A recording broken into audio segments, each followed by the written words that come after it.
Mayo nga buntag na usab kanato nga tanan, no? Dalay ko na usab ang Dios sa pipila lamang ka minuto nga kita na usab mga kauban. Good morning sa tanan nato mga kaigsunan nga nagapaminaw sa ilang radio sa naabtan sa tong signal, no? Within sa tong munisipyo sa Baganga. Good morning sa tanan gayod. O bisan pa man sa tong mga Facebook friends nga posible nga naka-monitor karon. Good morning kaninyo nga tanan.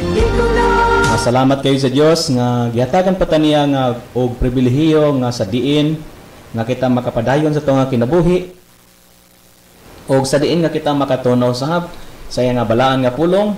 And kinigihapon ninyo igsuon Brother Juanito Lontod Arbiol og makauban ko ninyo every Saturday in the morning. And by the way, ang atong iskutan karon, no, ang title sa atong message is Do Not Turn Back, Do Not Backslide. Again, no, do not turn back, do not backslide. So, before kita magasugod, no, kung na kami mga Bible, pwede po ninyo ablihan kini sa diha sa Galatians chapter 4, verse 8 down to verse 11, no? Galatians chapter 4, verse 8 down to verse 11. Ngayon ng Bible sa kung imong tanaw sa Bisaya version ingon siya dire, apan bisan pa kaniadto sa diha nga kamo wala nakaila sa Dios. Kamo mihimo sa pagpangalagad ngadto kanila nga sa kinairahan dili mga Dios. Verse 9. Apan karon human nga kamo nakailan na sa Dios o hinuon na ilhan na sa Dios. Naunsa ba nga mobalik man kamo ngadto sa mga maluya ug ubos ug bili nga mga unang prinsipyo diin ngadto niini kamo nagtinguha nga magkaulipon pag-usab. Kamo nagbantay sa mga adlaw ug mga bulan ug mga panahon ug mga tuig. Ako nahadlok mahitungod kaninyo basin unya ang akong kahago nga nahataganha kaninyo walay pulos. So mao kato, no, mag-refer kita magkapadayon, mag-aampo na kita, balaan ug gamahanan namo nga Dios. Salamat aman sa mong balaang pulong. O bisan pa man Lord sa mga pagtuon ini, I pray Father that you will bless your word. Unta Ginoong Dios masabta namo kini sa pinakasayon lamang nga pamaagi. I-bless man usab Lord ang nagapaminaw. Possibly silang radio Ginoong Dios, ikaw magapanalangin ngadto kanila. Ugunta Lord God kani nga mensahe karon nga buntag, maging panalangin ngadto kanila og magkahatag amahan o kadasig ngadto silang kinabuhi. Kini among giampo Lord, gipasalamatan in Jesus name. Amen. Now, do not turn back or do not backslide. Now, hikalig suon, kaning ang context sa itong gibasa, no? The context is the appeal to be justified by faith alone. Kung imong tan-awon sa diha sa iglesia sa Galatia, no? Naay mga klase-klaseng mga Kristohano dito, naay Christian, no? Naay Gentiles nga nahimong Kristohanon. Og naapoy mga Hudiyo nga nahimo pong Kristohanon, which means ang mga Hudiyo nga sa dihang na Christian sila, ang ilang mga practices before sila naging Christian, which is ang kanang gitawag nga Judaism, is nadala pa na nila, no? Nadala pa na nila. Og mao nang naipipila nga mga tao nga nagsamok-samok sa Galatia, no? Kuang gid sila kanang insist gid sila nga ang salvation is by doing the law, no? Or ang justification is maangko nato pinagi sa pag-observe sa ilang naandan nga tradisyon na ipipila nga mga tao nga nagingon yana. However, the context says, no, kung imong tan-awon especially sa Galatians chapter 2 verse 16, ingon siya dire sa Galatians chapter 2 verse 16 nga nasayod nga ang usa ka tawo wala gipakamatarong pinaagi sa mga buhat sa balaod apan pinaagi sa pagtuo ni Hesus Kristo bisan kita mituo diha ni Hesus Kristo aron kita pagamatarungon pinaagi sa pagtuo ni Kristo dili sa mga buhat sa balaod kay pinaagi sa mga buhat sa balaod walay unod nga pagamatarungon, which means sigala the appeal to be justified by faith alone. Mao gid kini ang gina-insist or giapilan ni Apostle Paul sa mga Kristohanon sa Galatian, and which in fact imong tanawon so daghan kay mga bersikulo, no kay nagaingon ang Biblia sa last verse sa Galatians chapter 2 kung imong tan-awon ingon siya, ako wala nagpakya sa grasya sa Dios kay kon ang pagkamatarong, no, notice the word kung, no, kay kon ang pagkamatarong moabot pinagi sa balaod nan si Kristo namatay nga kawang. Na imong tan-awon higala kung makaluwas di ay ang law, ang ang atong works or even the works of the law, now useless ang kamatayon ni Kristo Jesus. Therefore, ang context atong gibasa gala is ning appeal, no? Si Apostle Paul nga ang justification or ang salvation, it is by faith alone without works. Mao na ingon ng Bible, not of works lest any man should boast, for by grace are ye saved, no? Not of works lest any man should boast. Now, number 1, no? Do not turn back. Do not backslide. Number 1, remember your former life. Mao na ito nga first point.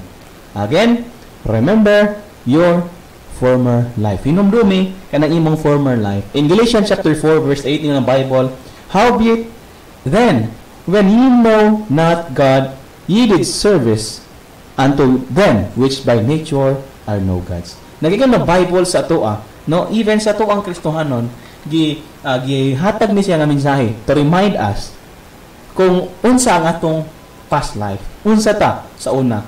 Paano ta giluwas sa Ginoo? Og nagito ng verse, sa una wala mo kabalo sa Ginoo, wala mo kailag Dios. Ingon sa Bisaya version, ingon pa siya dire. Apan bisan pa kaniadto. Kaniadto here referring to our old nature or sa kita ni siya sa wala pa nato nailhan ang Dios. Nagaingon siya dire. Kaniadto sa diha nga kamo wala na kaila sa Dios. Kamo mihimo sa pagpangalagad ngadto kanila nga sa kinaiyahan dili mga Dios.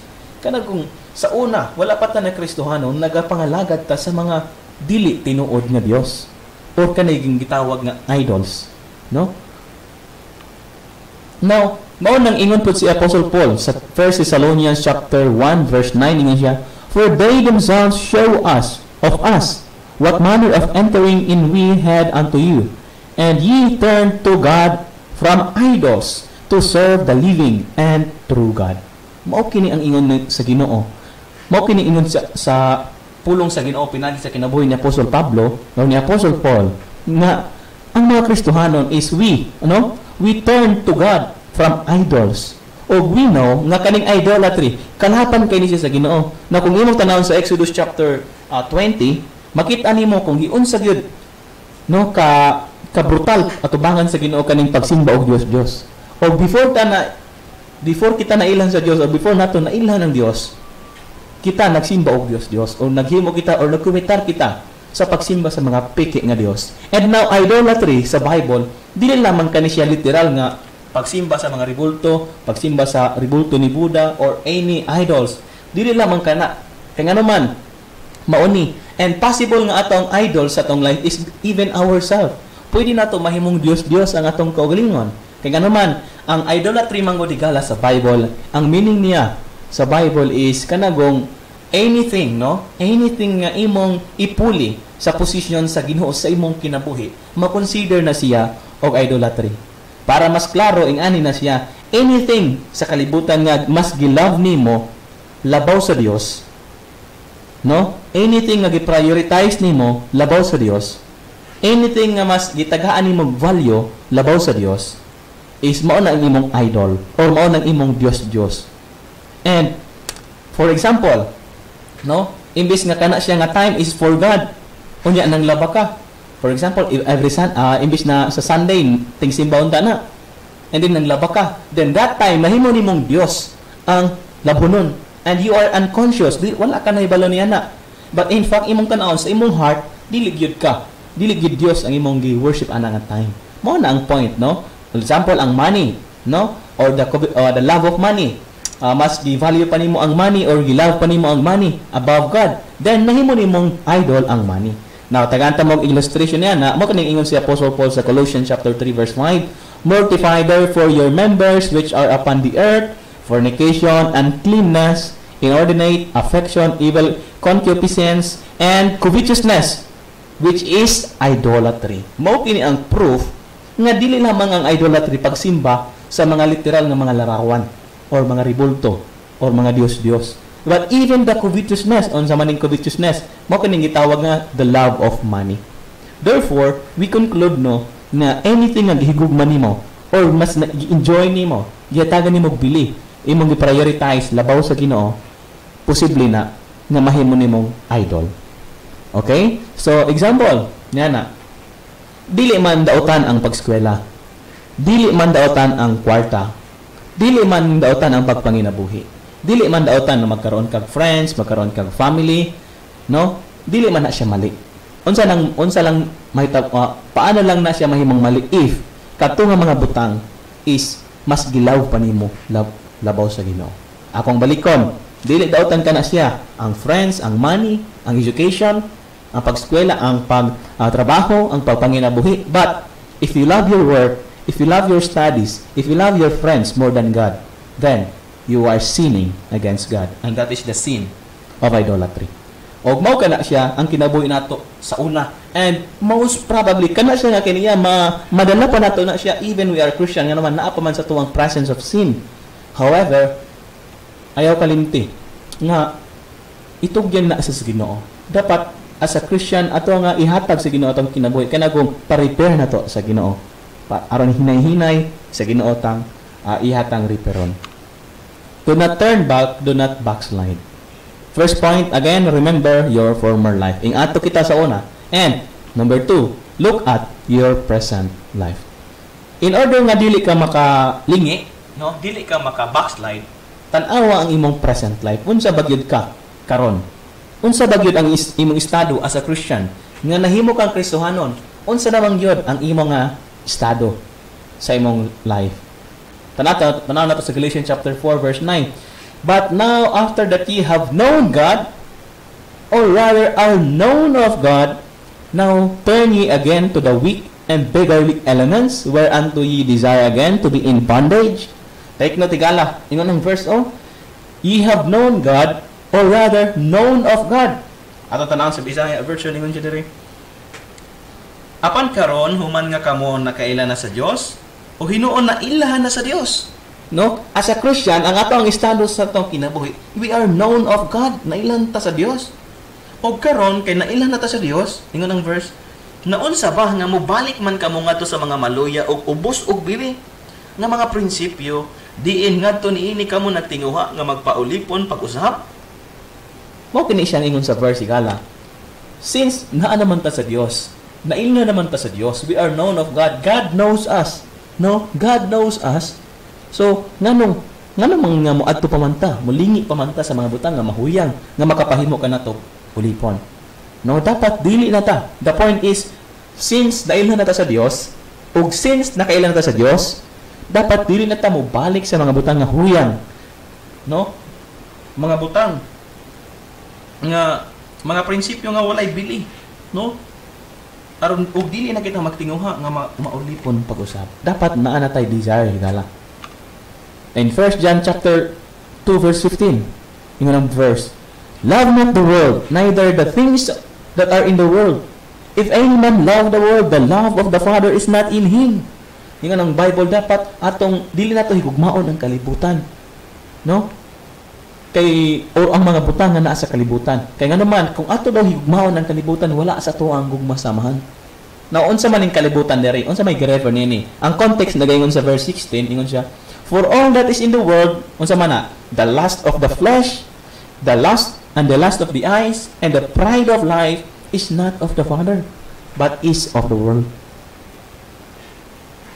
Therefore, higala, ayaw na ni siya, ayaw itugot nga mahimo kang ulipon nining kalibutana. Ayaw itugot nga mahimo kang ulipon sa kaibog sa unod, kaibog sa mata, o ang pride of life. No, ang pride of life. Kaya nga naman kana siya nga mga principle, dili na siya iha sa Ginoo. Mao na ingon ang Bible, be ye holy, for I am holy. Kay kanang mga pride of life, kanang lust of the eyes, kanang lust of the flesh, dili gid na iha sa Dios, kundi iha na siya sa kalibutan.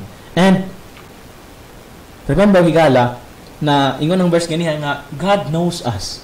And gani imong tanawon sa John chapter 10 verse 27 ng Bible, my sheep hear my voice, and I know them. Take note the word I know them.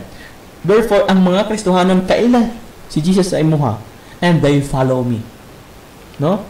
And I give them eternal life, and they shall never perish, neither shall any man pluck them out of my hand. My Father which gave them me is greater than all, and no man is able to pluck them out of my Father's hand. Mao kiniingon sa pulong sa Dios sigala. Ngayon sa man, nailhan nata sa Dios, nailhan nata ni Kristo Jesus, ug naa nata sa kamot sa anak ug samahan, O maunang, dili na dapat na mo turn back. Dili na dapat na mo backslide. Kaya nga naman, naanata sa kamot ni Jesus. O anak na taniya, o ihata mga karnero. And since dahil hanta ni Ginoong Jesucristo, dapat kita musunod sa iya. Dapat musunod sa iya. Now, you know God and you are known by God. The question is, why you desire again to be in bondage? Na naman ta sa Dios. Nailhan na nato ang Dios ug nakailan na sa ang Dios ato, nailhan na ta sa Dios or gi-recognize na ta sa Dios as His beloved children. Ug nga namang Diyon nga mag-desire pa ka nga mauli po nining kalibutanon higala. Do not turn back. Do not backslide. Point number 1, remember your former life. Point number 2, look at your present life. And point number 3, consider your turning back.